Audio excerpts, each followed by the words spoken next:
उदारीकरण, वैश्वीकरण और निजीकरण के मामले में, तो यहाँ हमारे समाज में ज़्यादातर लोग खेतीबाड़ी से जुड़े हैं, किसानी कर रहे हैं, मजदूरी कर रहे हैं। बहुत कम ऐसे लोग हैं जो अभ्यास में ज़्यादा पढ़े लिखे हैं। तो बोलना चाहूँगी कि उदारीकरण और ये एलपीजी मॉडल बोलते हैं, लिबरलाइजेशन, प्राइवेटाइजेशन एंड ग्लोबलाइजेशन, जो भारत की अर्थव्यवस्था को सुधारने के लिए सन 1991 में भारत सरकार ने ये नीति लाई थी हमारे देश में कि अगर देश की अर्थव्यवस्था सुधारनी है तो उस समय की तत्काल सरकार को ये सही आइडिया लगा तो उन्होंने इम्प्लीमेंट किया। लेकिन आज 2026 में हम उसकी असर खास करके आदिवासी महिलाओं और बच्चों पर देखेंगे। लेकिन उदारीकरण क्या है, तो पहले कैसा था कि कुछ भी फैक्ट्री या कोई चीज़ ऑन करनी होती थी तो सरकार की परमिशन और बहुत सारा लाइसेंस लगता था। तो सरकार ने उस नीति को उदार किया, थोड़े कड़क नियम थे वो कम किए ताकि हर कोई इस चीज़ को उदार नीति का फ़ायदा उठा सके। दूसरा था पूंजीवाद, मतलब कि प्राइवेटाइजेशन। तो सरकार को जीडीपी बढ़ानी थी और प्राइवेट कंपनियों को ऑनरशिप देनी थी ताकि देश की अर्थव्यवस्था ठीक हो सके। तो उस वजह से प्राइवेटाइजेशन जो मालिकाना हक देता है किसी भी आदमी को, वो इम्प्लीमेंट किया। और तीसरा है वैश्वीकरण, ग्लोबलाइजेशन। तो पहले था कि भारत की चीज़ें बाहर के मार्केट में बेचनी इतना संभव नहीं था और बाहर की चीज़ें भारत में खरीदनी भी इतना संभव नहीं था। तो ग्लोबलाइजेशन मतलब दुनिया का बाज़ार है, पूरी दुनिया एक मंच पे बाज़ार बन जाती है। लेकिन इसका बहुत आईटी सेक्टर और बहुत दूसरे सेक्टर में अच्छा प्रभाव रहा, लेकिन ज़्यादा से ज़्यादा इसका नुकसान जो हुआ है हम आदिवासियों को और गरीब किसानों को हुआ है।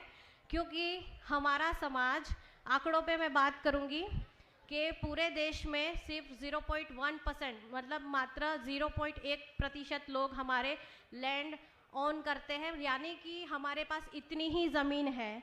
आप सोचिए पूरे भारत देश में से, हम में से, पूरे हमारे समाज में से सबकी मिला के, आपकी मेरी सबकी मिला के यहाँ पे बैठे हैं, सबकी मिला के ज़मीन भी पूरी 1% नहीं हो रही है। तो ये हमारी स्थिति है। दूसरा, हमारे समाज में 40 से 45% लोग आज भी डिस्प्लेस्ड है, यानी कि ज़मीन से निकाल दिए गए हैं। ऐसी परिस्थितियों में सिर्फ मजदूरी ही अवकाश बन जाती है रोज़ी रोटी का।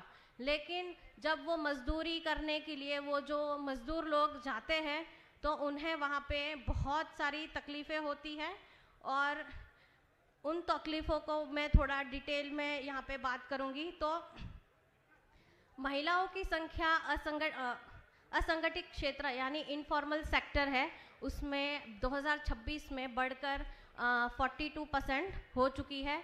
यानी कि हमारी आदिवासी महिलाएं 42% महिलाएं हमारे समाज की मजदूरी कर रही है और ज़्यादा से ज़्यादा ये मजदूरी खेती में है और निर्माण क्षेत्र में है।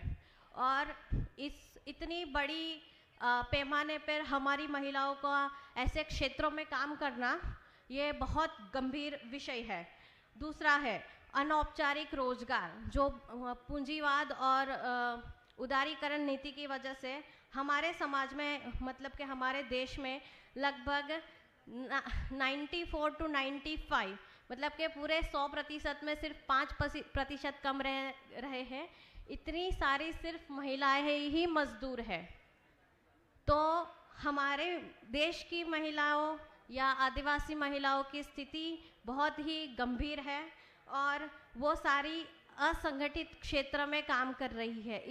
असंगठित क्षेत्र में महिलाओं का प्रतिनिधित्व 95% तक का पहुंच गया है और उसमें अस्थायी काम की वजह से उनको पूरी ठीक से काम नहीं मिलता।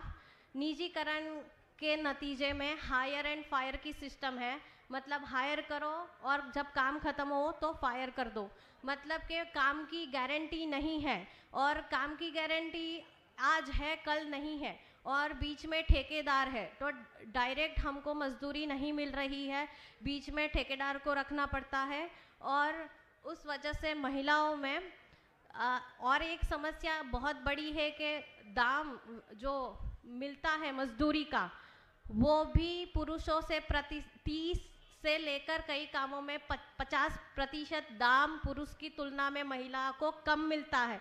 यानी कि 8 घंटे 9 घंटे मजदूरी करो, लेकिन पुरुष की तुलना में अगर किसी को 300 मिल रहे हैं दिन के, तो महिलाओं को सिर्फ 150 मिलेंगे। वो भी पूरा इतना ही घंटा श्रम का काम करेगी।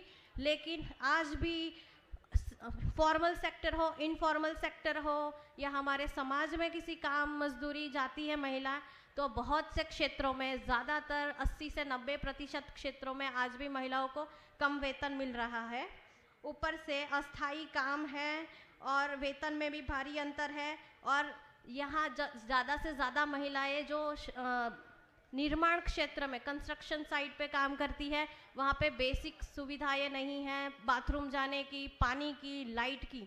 और ऐसे स्थिति में उन पे यौन शोषण की संभावनाएं भी बहुत है। बहुत सी महिला पीड़ित है, लेकिन लिटरेसी और साक्षरता नहीं है। इस वजह से वो अपना हक अधिकार या खुद की सुरक्षा की बात नहीं रख पाती है। तो इसमें महिलाओं की स्थिति यहाँ तक है। और इससे भी एक बहुत गंभीर मुद्दा है जो पूंजीवाद से और उदारीकरण से हमारे समझ में आया है कि सामाजिक असुरक्षा भी है।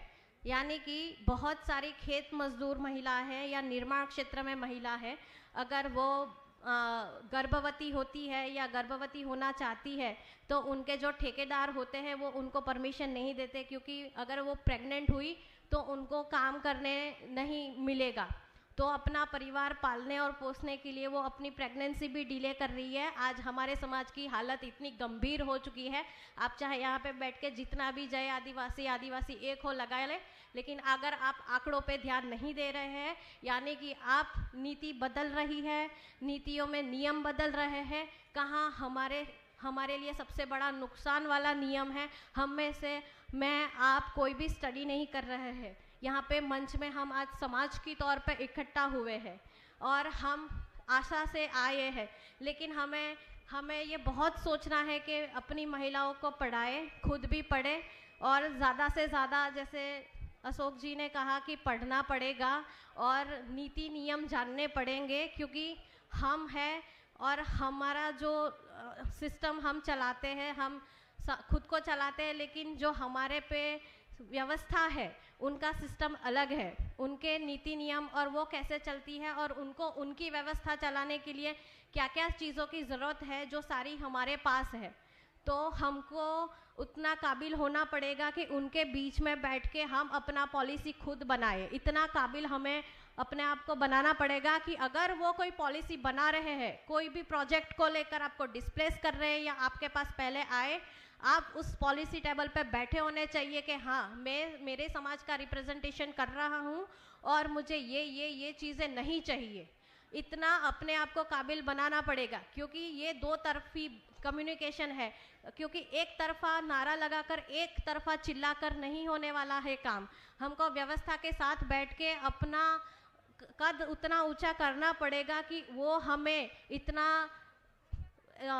हल्के में ना ले और हमको सुने। और बहुत सारी बातें हैं, समय बहुत कम है, ज़्यादा बातें नहीं करूँगी, पर जैसे कि सब बोलते हैं कि जो सबसे ज़्यादा ऐसा बोलता है बड़ी मछली छोटी मछली को खाती है, बात सही है, लेकिन जैसे बोला मेरे से पहले लोगों ने कि शेर हर किसी को काटता नहीं फेरता, वैसे भी मछली भी भूख लगती है उतने ही छोटी मछली खाती है, बाकियों को छोड़ देती है। तो डार्विन ने उत्क्रांतिवाद दिया था, सर्वाइवल ऑफ द फिटेस्ट, लेकिन लोगों ने ये मतलब निकाला है कि जो सबसे ज़्यादा ताकतवर होगा वही जिएगा और वही जीतेगा। लेकिन ये बहुत बड़ा मिथ है कि डार्विन ने कभी नहीं कहा था कि जो सबसे बड़ा ताकतवर होगा वही जीतेगा। डार्विन ने ये कहा था कि जो जीव अपनी परिस्थिति के, तत्काल परिस्थिति के अनुसार अपने आप को ढालेगा, बचेगा, जिंदा रहना कैसी भी बुरी परिस्थिति में सीखेगा, वही जिंदा रहेगा। तो हम भी यही कर रहे हैं, कैसी भी परिस्थिति में हमें अपने आप को सर्वाइव करना है और अपनी महिलाओं, हाँ मुझे ये बोलना है कि हम सारे ज़्यादा से ज़्यादा श्रमिक हैं, खेती से जुड़े हैं, तो हम अपनी महिलाओं की सुरक्षा और उनकी तनख्वाह और उनके स्वास्थ्य के बारे में थोड़ा गंभीरता से सोचेंगे। कितना भी यहाँ से चिल्ला ले, महिला पुरुष एक समान है, लेकिन हम धरातल पे देखते हैं नहीं है एक समान, और ये अब सच में मिटाने की ज़रूरत है। लेकिन अब मुझे आशा की किरण दिख रही है। यहाँ नक्टाराम जी और बहुत राजस्थान के लोग बैठे हैं, मैं हर सम्मेलन में उनको बोलती थी, अकेले आए हो, भाभी जी को नहीं लाए हो, ऐसे नहीं चलेगा। 10 साल लगे पर नक्टा जी 2026 में भाभी जी को लेकर आए हैं और दूसरे राजस्थान के साथियाँ भी लेकर आए हैं, तो मुझे बहुत आशा लग रही है कि नहीं, अब सच में बदलाव आएगा। और मैं गंभीर इसलिए हूँ क्योंकि जोश जोश में होश नहीं खोने हैं, थोड़ा दिमाग लगाकर काम करना है। और यही के ग्लोबलाइजेशन में हमारा यही है कि सब गिने चुने लोगों की संपत्ति नहीं है, ये पूरे प्रकृति ने सबको दिया है, और अगर हमें हमारा हक नहीं मिल रहा है तो निवाला छीन के भी खाना सीखना पड़ेगा। जोहार।